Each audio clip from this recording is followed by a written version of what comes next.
Selamat datang kembali di channel Relawan Ilmu 3. Pada pertemuan kita kali ini, kita akan membahas demonstrasi kontekstual modul 22, kompetensi sosial dan emosional.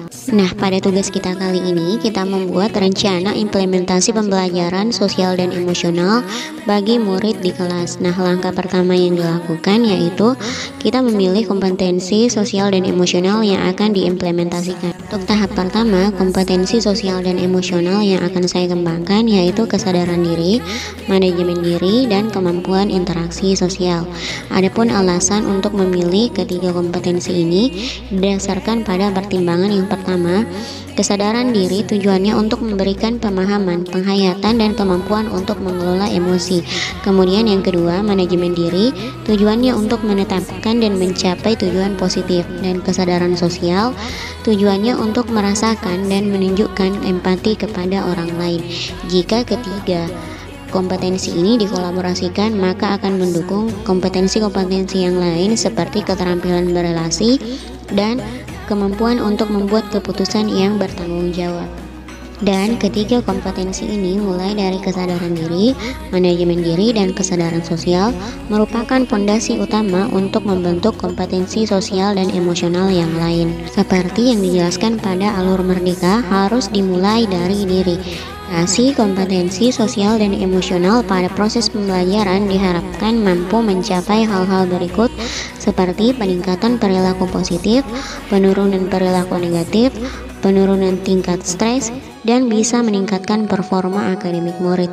Hal ini tentu saja tidak terjadi begitu saja, tetapi dilakukan melalui yang pertama, melalui peningkatan 5 kompetensi sosial emosional yang didukung oleh lingkungan belajar dan peningkatan sikap positif pada diri kita sendiri, respek dan toleran terhadap orang lain, dan mendukung lingkungan sekolah yang memunculkan budaya positif.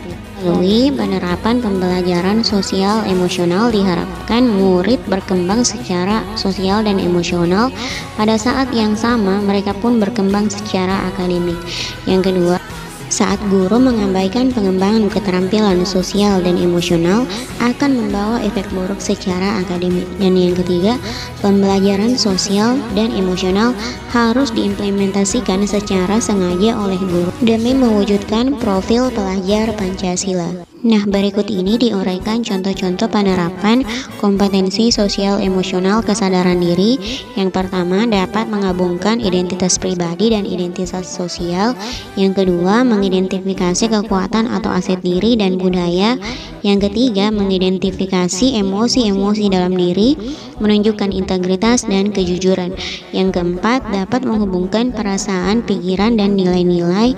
Yang kelima, menguji dan mempertimbangkan prasangka dan bias. Selanjutnya, memupuk efikasi diri, memiliki pola pikir bertumbuh, dan yang terakhir, mengembangkan minat dan menetapkan arah tujuan hidup. Karena seperti yang kita ketahui bersama, kesadaran diri merupakan kemampuan untuk memahami perasaan, emosi, dan nilai-nilai diri sendiri dan bagaimana pengaruhnya pada perilaku diri dalam berbagai situasi dan konteks kehidupan. Kita melangkah ke kompetensi sosial emosional yang kedua, yaitu kemampuan untuk memanajemen diri. Nah, kemampuan ini adalah kemampuan untuk mengelola emosi, pikiran, dan perilaku diri secara efektif dalam berbagai situasi dan untuk mencapai tujuan dan aspirasi. Contoh aplikasinya adalah kemampuan untuk mengelola emosi diri, mengidentifikasi dan menggunakan strategi-strategi pengelolaan stres, menunjukkan disiplin dan motivasi diri, merancang tujuan pribadi dan bersama, menggunakan keterampilan merancang dan mengorganisir, memperlihatkan keberanian untuk mengambil inisiatif, dan yang terakhir, kemampuan untuk mendemonstrasikan kendali diri dalam kelompok.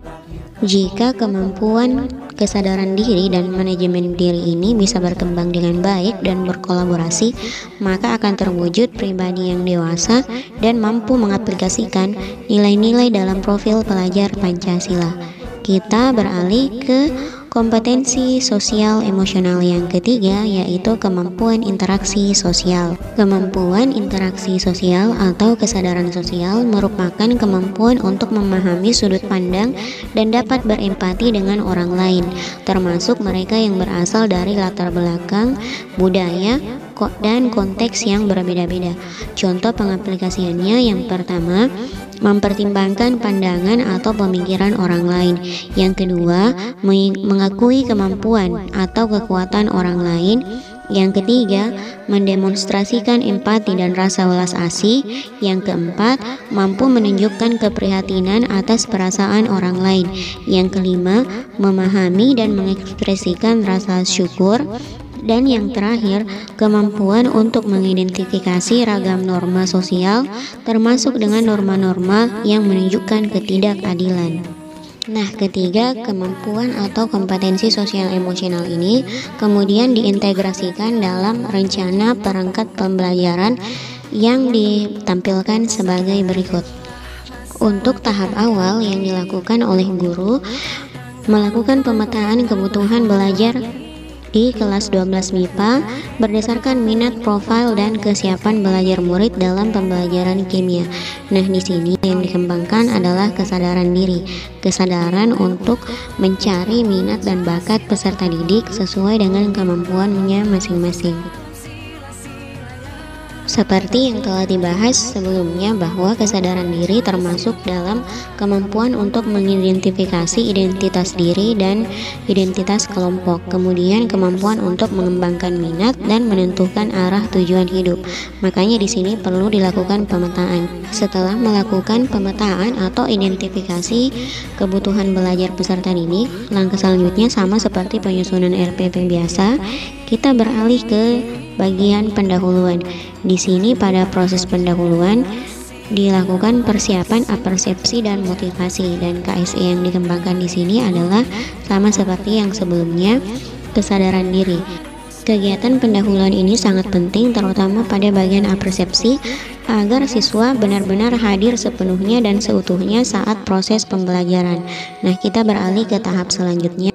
Pada fase orientasi murid pada masalah, KSE yang dikembangkan adalah manajemen diri. Sedangkan pada fase yang kedua, mengorganisasi murid untuk belajar, KSE yang dikembangkan adalah manajemen diri dan kesadaran sosial. Karena di sini siswa diminta untuk mengerjakan secara individu maupun kelompok.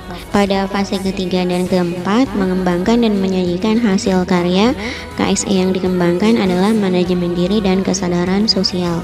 Sedangkan pada bagian penutup di sini ada 3 KSE yang dikembangkan, yaitu kesadaran diri, manajemen diri, dan kesadaran sosial. Karena jika dilihat dari langkah-langkah pembelajarannya, guru bersama murid menyimpulkan materi pembelajaran, kemudian merefleksi kegiatan pembelajaran. Teknik yang digunakan adalah membuat jurnal refleksi. Di sini murid dilatih untuk menumbuhkan kesadaran diri, manajemen diri, dan kesadaran sosialnya. Nah, itu tadi pembahasan kita tentang demonstrasi kontekstual modul 22. Sampai jumpa di pertemuan selanjutnya.